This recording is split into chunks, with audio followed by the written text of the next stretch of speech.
And again, that particular neighborhood in Brooklyn is very much Afro Caribbean, meaning that many of them are from Haiti, Jamaica, Grenada, you name it, throughout the Caribbean. And so even the ones from the Dominican Republic who don't always identify readily with African descent heritage, they had to ask themselves that same question and found out that they may have different names for some of the foods and dances and patterns and cultural traditions, but it's the exact same thing. Like, for example, I loved how we all began to talk about food. We all love to talk about food. And I described gumbo from the South. And then another child described sancocho from the Dominican Republic, while another child from Grenada described oil down.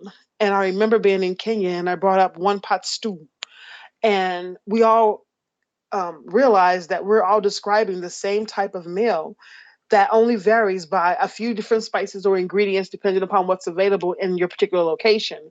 But it's the same idea, the same meal, if you will.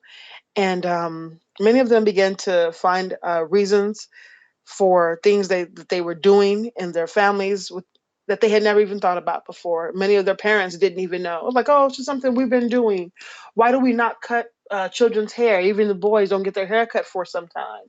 And one of the boys, he found out that the reason why his family doesn't cut a boy's hair for a long time, even if he's a boy, try to keep it short, but never really cut it, is because the crown was considered not just sensitive, but the window to their soul, and that has African roots. And so he was the one who helped to uncover that information, and then went back to share it with his mother and his grandparents, and enlighten them to things they had been doing, and it just was the way it was for them.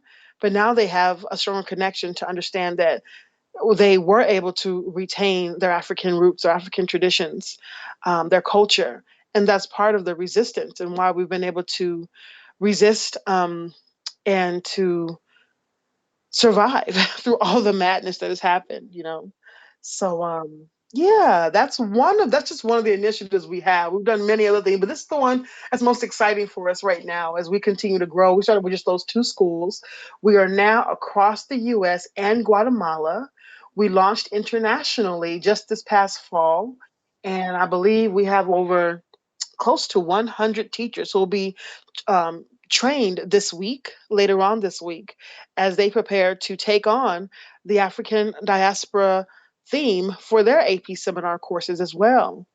So we're very excited. We have a very diverse group of teachers who are all eager to embark on this journey with us to educate children of all backgrounds throughout the world. We're on a mission, anywhere from 50 to 100 schools in the next 2 years, to make sure that this curriculum is uh, reaches as many students as we can get to. And not only have we sought out high school students, we now have a curriculum prepared for K through 8, from kindergarten through middle school. And so from ages, what's that? It's usually around 4 or 5 to age 13.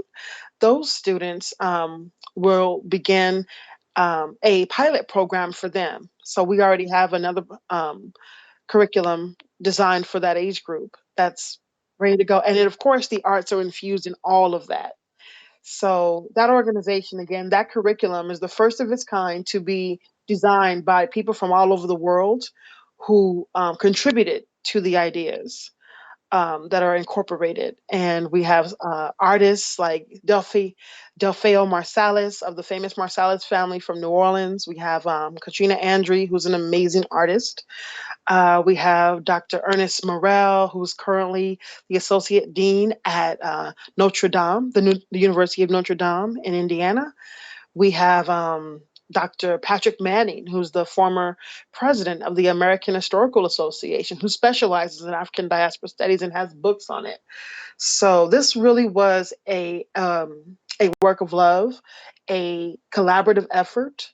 It wasn't just one person sitting down with one idea. It was drawing from historical efforts as well as the current efforts and looking to enhance the future. And so now that we are able to know more about each other, the students didn't just, study themselves. They reached out, and the next thing they studied, that particular group in Brooklyn, they wanted to know about Ethiopia, Egypt. They wanted to know about South Africa. They wanted to know about various countries throughout Africa, and then from there they began to learn more about people of African descent throughout South America, throughout Central America, and other parts of the Caribbean that they're not familiar with. Throughout Europe, a lot of Afro Europeans, and I believe one of the students wanted to know more about Africans in Asia, or Afro Asians, or Afro Asiatic, and what that means.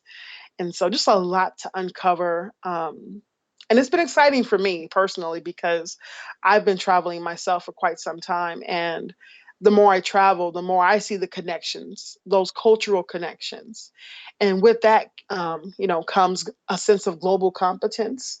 And then that evolves into a sense, or the skill set of having critical consciousness, which means that a person is well aware, or becoming more aware, asking the different set of questions in order to unpack beyond the surface level of information that they receive, whether it be on something from the media, or something they heard in conversation, or something that they encounter personally. They're now able to sit back and think about these things, and ask questions like, why does this exist? And pay attention to the language being used, the symbols, and making those connections of why this exists, and tying things together. It's just amazing. I'm so excited for what the students have learned, what they're continuing to learn, the fact that they're sharing this with other students and other people in their families, across generations. And the teachers are getting more excited about it. And as they get excited, then their districts get excited. And hopefully we can begin to influence entire countries and the world at large. Because, of course, the narratives that are out there right now are still very colonial, very much tied to the Eurocentric negative narratives of people of African descent. And we're here to change that. We're here to put forth our best efforts, in every way that we can. Again, putting our heads together. We're nonprofit, so we are always open to donations and more funding. We're currently blessed with a grant that we're using to increase students' access to the curriculum that we have, and train more teachers. Um, we're also uh, working with a lot of scholars who are in their particular fields, and in the healthcare field, and writing articles to make sure that we inform people about the health disparities and possible solutions, to improve the health of people of African descent worldwide. And so, yeah, all of that. And that's just the ADC, which we affectionately call the African Diaspora Consortium, the ADC. So we are excited for what has happened so far in such a short time, and looking forward to more coming.